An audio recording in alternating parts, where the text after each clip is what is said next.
Minha irmã, meu irmão, estamos vivendo o tempo pascal. São 50 dias que vão do domingo de Páscoa ao domingo de Pentecostes. A cada dia proclamamos a vitória de Jesus Cristo sobre a morte. O Senhor ressuscitou, está vivo. Venha ao nosso encontro para nos libertar de tudo que nos oprime e nos escraviza. Ele quer cada um de nós vivendo da abundância de seu amor e de sua misericórdia. Ele é a esperança que não nos engana, nem nos confunde. Sua cruz tornou-se para nós símbolo do amor do Pai que vence a morte na ressurreição de seu Filho. Todo aquele que vive e crê em Jesus não morrerá jamais, pois morte não é a palavra definitiva. A palavra definitiva é ressurreição. Nascemos para ressuscitar. Agora, preparemo-nos então para escutar a palavra de Deus. Trindade Santa, Pai, Filho e Espírito Santo, vós vos revelastes Deus da palavra, quisestes dialogar com a humanidade, de modo especial por Jesus, o Verbo encarnado. Queremos escutar, acolher e meditar vossa palavra. Derramai em nós o espírito de amor. Concedei-nos um coração que escuta, pondera, discerne e escolhe, em conformidade com vossa santa vontade. Enchei-nos do ardor missionário para dar testemunho da luz, a verdadeira luz, Jesus Cristo, luz do mundo. Fazei de nós servidores do vosso reino e operários da fraternidade, e deixai a Senhora Auxiliadora nos acompanhar nos caminhos desta história, inspirando-nos o cuidado pela vida e a promoção da paz. Assim seja. Amém.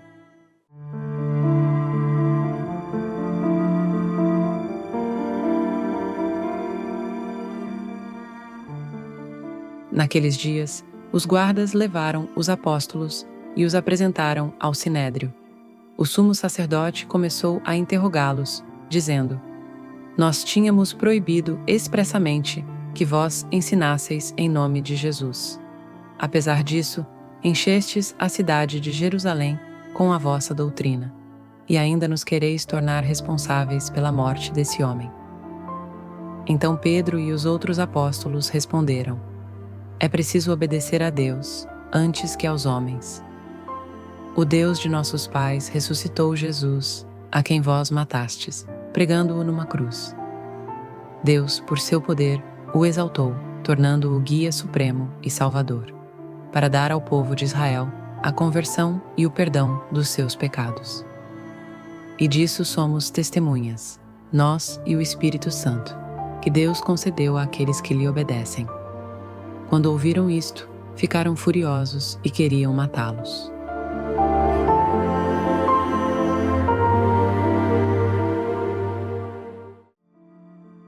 Minha prezada irmã, meu prezado irmão, escutamos há pouco a leitura do livro dos Atos dos Apóstolos, capítulo 5, versículos 27 a 33. O texto nos apresenta uma cena emblemática do embate entre a autoridade religiosa judaica e o testemunho apostólico sobre Jesus Cristo. O contexto imediato é o da prisão dos apóstolos, que haviam sido milagrosamente libertos por um anjo e voltado a pregar no templo. Eles são trazidos novamente diante do Sinédrio, onde Pedro, como porta-voz da comunidade, professa com coragem o coração da fé cristã.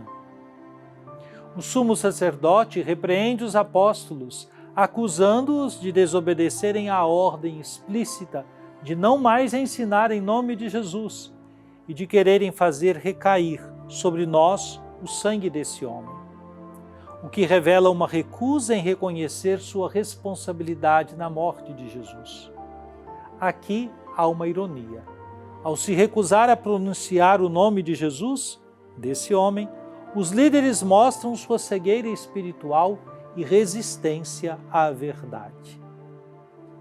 A resposta de Pedro e dos apóstolos é o ponto alto do texto. É preciso obedecer a Deus antes que aos homens. Esta afirmação não é apenas um princípio moral, mas uma declaração teológica fundamental.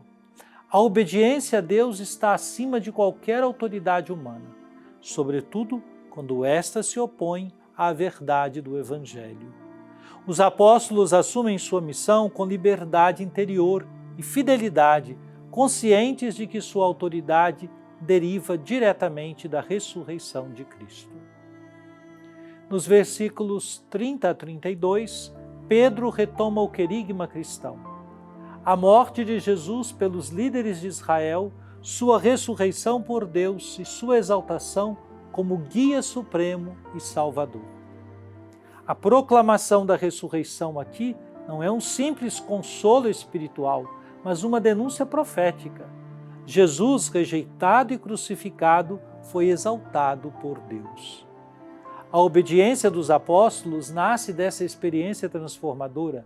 Eles não são apenas mensageiros de uma doutrina, mas testemunhas de um acontecimento salvífico que mudou suas vidas. A menção ao Espírito Santo que Deus concedeu àqueles que lhe obedecem reforça a ideia de que a missão dos apóstolos está ungida pelo Espírito, sendo, portanto, expressão direta da vontade de Deus. O versículo 33 mostra que, diante desse testemunho, os membros do Sinédrio ficaram furiosos e queriam matá-los. Isso revela como o anúncio do Evangelho desestabiliza estruturas de poder e religiosidade fechadas.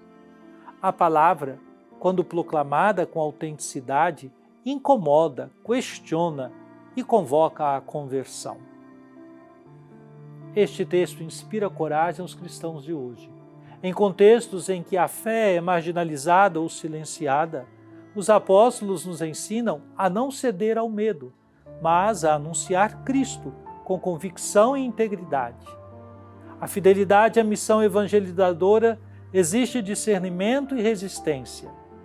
O Espírito Santo continua a capacitar a Igreja para dar testemunho, mesmo diante da oposição. A frase "é preciso obedecer a Deus antes que aos homens" desafia os cristãos a colocarem sua lealdade a Deus acima de conveniências, ideologias ou pressões sociais. O testemunho fiel, mesmo sob risco, é sinal da presença viva do ressuscitado no meio da comunidade.